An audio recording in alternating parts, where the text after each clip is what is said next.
All right, hopefully today's lesson looks extremely familiar to you.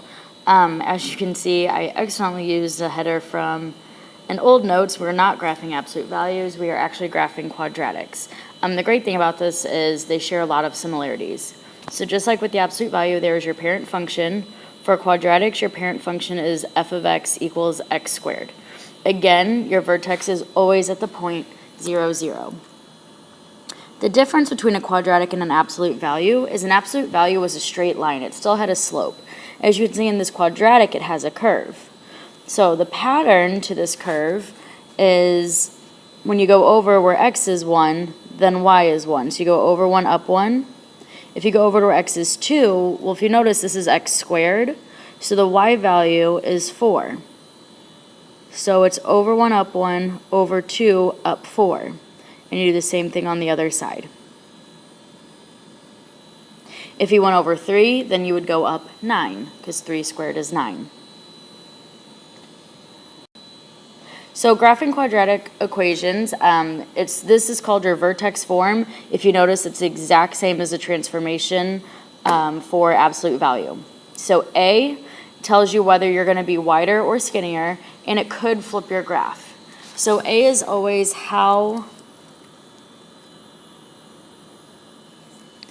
the graph moves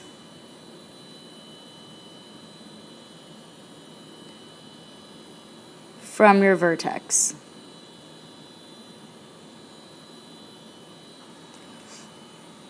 We remember our vertex is always the point H, comma, K. H again shifts left or right, and just like last time, you're going to do the opposite of what you would expect. So if the equation says x minus 3 squared, you're going to go to the right. If it says x plus 3 squared, you're actually going to move left. And K works the exact same as it did before. You're just going up and down, and you're going to do exactly what it says. So for this example, we are first going to name our transformation and the vertex, then we will graph. So I know that A is 1/2. Since it's positive, there's no flipping. 1/2 is going to make my graph wider, because I'm only going to go up half as far as I did before.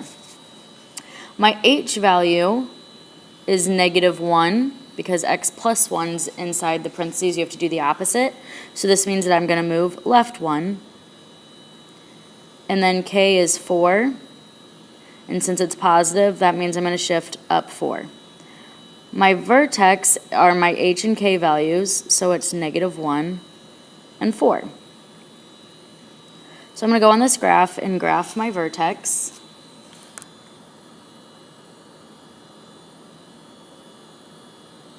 And then we're going to follow that same pattern of over 1, up 1, and over 2, up 4, except since my A value is 1/2, I'm only going to move up half as far as I would before. So I'm going to go over 1, but instead of going up 1, I'm just going to go up 1/2. Now when I go over 2 from my vertex, instead of going up 4, I'm only going to go up 2.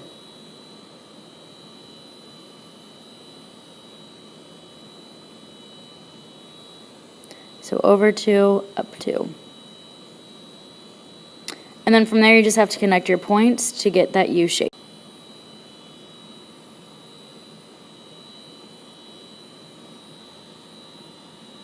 And there is your quadratic. Hopefully yours looks a little better than mine.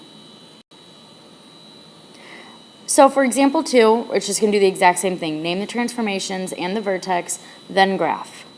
So here my A value is -1. Since it's 1, it's not getting any wider or skinnier, but my graph is going to flip upside down. My H value is -3, so I'm going to shift left 3. And K is +2, so that is up 2.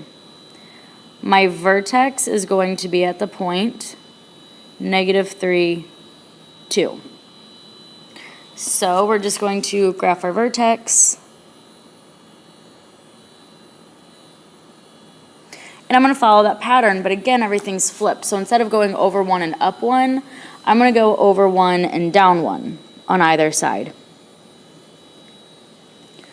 For the next part, I'm going to go over 2 and down 4.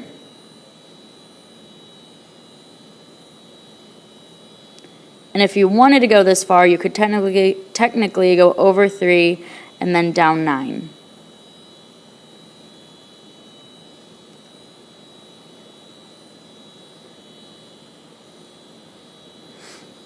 And then again, just connect your points to get that U shape. And there's your quadratic.